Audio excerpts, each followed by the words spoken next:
జగన్మోహన్ రెడ్డి అక్రమ కేసుల విచారణ పైన హైకోర్టు అయితే తీవ్ర అసంతృప్తి వ్యక్తం చేసింది. ఏదైతే తెలంగాణ హైకోర్టు పర్యవేక్షణలో జగన్మోహన్ రెడ్డి అక్రమాస్తుల కేసు విచారణ జరుగుతుందో దాదాపుగా గత నెల రోజుల పురోగతిని పరిశీలించినటువంటి హైకోర్టు తీవ్ర అభ్యంతరాన్ని అయితే వ్యక్తం చేసింది. అసలు ఈ నెల రోజుల్లో ఏం పురోగతి జరిగిందో తమకు పూర్తి స్థాయిలో నివేదిక ఇవ్వాలని చెప్పి సిబిఐ కోర్టును కూడా ఆదేశించడం జరిగింది. ఇక జగన్మోహన్ రెడ్డి అక్రమాస్తుల కేసు విచారణ రోజువారీ విచారణ చేపట్టాలి, ఈ కేసును త్వరితగతిన ముగించాలని చెప్పి గతంలోనే హైకోర్టు చెప్పిన నేపథ్యంలో దీని మీద విచారణ ఎలా జరుగుతుందనే దాని మీద హైకోర్టు అయితే పరిశీలన చేసింది. గతంలో హరిరామ జోగయ్య ఒక పిటిషన్ వేయడం జరిగింది.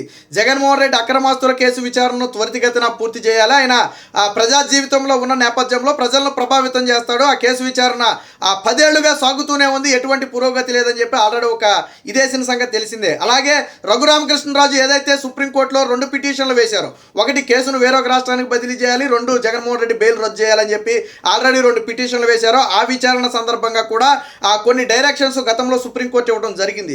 సో వీటన్నిటిని పరిశీలించినటువంటి తెలంగాణ హైకోర్టు ప్రధాన న్యాయమూర్తి ధర్మాసనం ఏదైతే ఉందో తీవ్ర అసంతృప్తిని అయితే వ్యక్తం చేసింది. ప్రస్తుతానికి కేసుని 23వ తేదీకి వాయిదా వేసినప్పటికీ ఇప్పటి వరకు జరిగినటువంటి విచారణకు సంబంధించి పూర్తి వివరాలు ఇవ్వాలి, అలాగే ఎందుకు జగన్మోహన్ రెడ్డి విచారణ జాప్యం జరుగుతుందనే దాని మీద స్పష్టమైన వివరణ ఇవ్వాలని చెప్పి ఆదేశాలు జారీ చేయడం జరిగింది.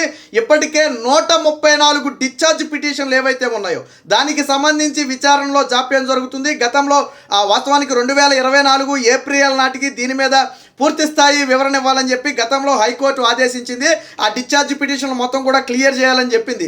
బట్ తీర్పు వెలువరించే సమయంలో ఆ జడ్జీల బదిలీలో ఈ జగన్మోహన్ రెడ్డి కేసును 2 ఏళ్ల పాటు పరిశీలించినటువంటి సిబిఐ కోర్టు జడ్జి కూడా బదిలీ కావడంతో మళ్ళీ మొదటికే వచ్చిన పరిస్థితి.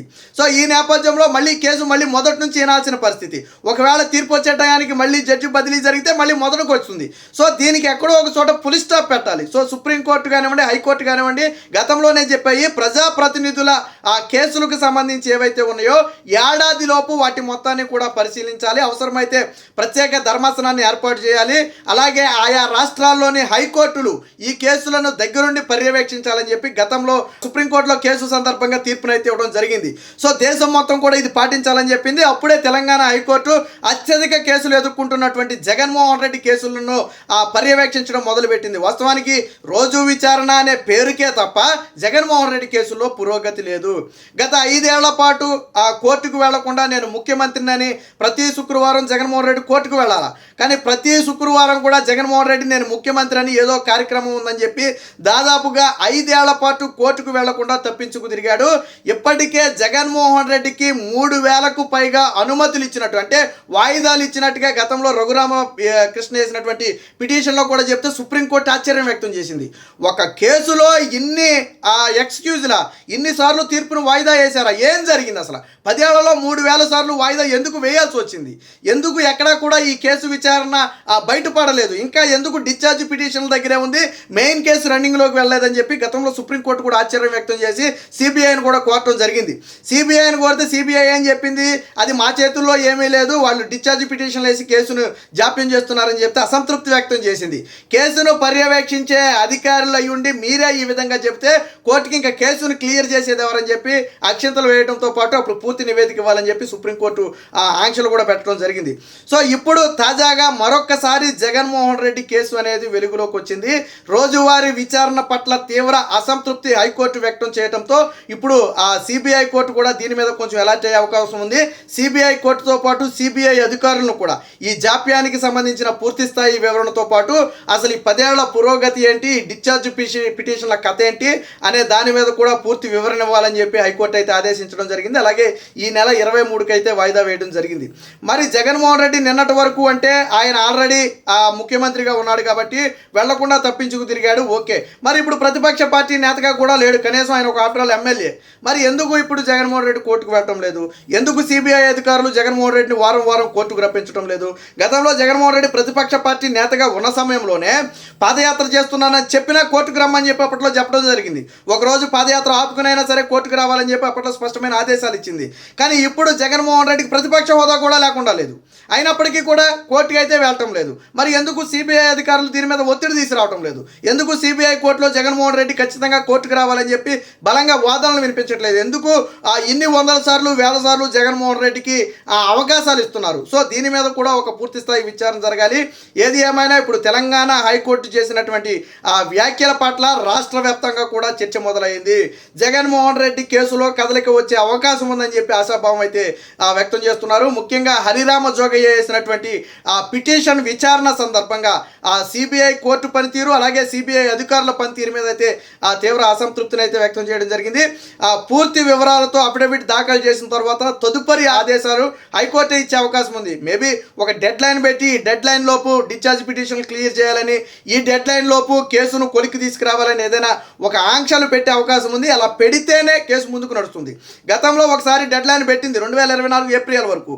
కానీ కరెక్ట్గా తీర్పిచ్చే సమయంలో ఒక నెల రోజుల ముందో వారం రోజుల ముందో జడ్జీల బదిలీ జరిగింది.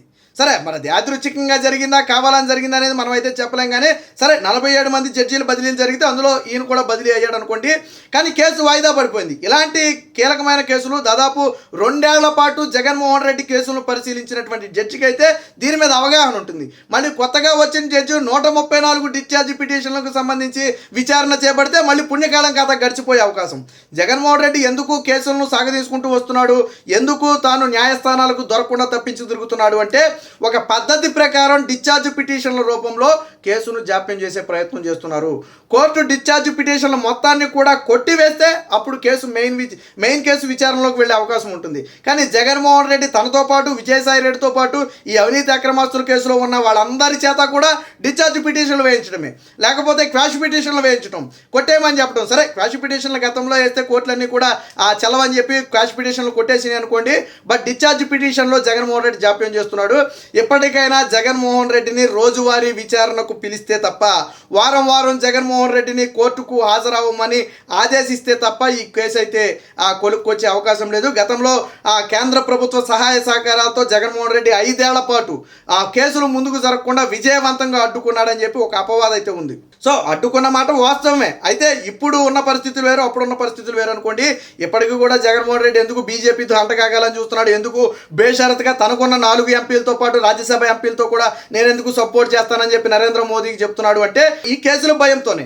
ఎక్కడ కేసులు బయటికి తీస్తారో, కూటమిలో ఉన్నారు కాబట్టి కేసులు వేగంగా ముందుకు కదిలితే ఎక్కడ జైలుకి వెళ్లాల్సి వద్దో, జైలుకి వెళ్తే ఎక్కడ పార్టీ కుక్కలు చింపిన విస్తరైపోద్దని ఒక భయంతో జగన్మోహన్ రెడ్డి ఉన్నట్టుగైతే తెలుస్తుంది. మొత్తానికి ఏది ఏమైనా జగన్మోహన్ రెడ్డి ఖచ్చితంగా వారం వారం విచారణకు హాజరు కావాలని చెప్పి ఆదేశాలు ఇవ్వాలి. అదే సమయంలో రోజువారీ విచారణను వేగవంతంగా చేయాలి. ఒక డెడ్ లైన్ విధించి ఈ డెడ్ లైన్ లోపు కేసు ముగించాలి అని హైకోర్టు లేదా సుప్రీంకోర్టు ఆదేశిస్తే తప్ప జగన్మోహన్ రెడ్డి ఏదో ఒక వంకతో కేసునైతే జాప్యం చేస్తూ ఏళ్లకు ఏళ్ళు గడుపుతూ వస్తున్నాడు.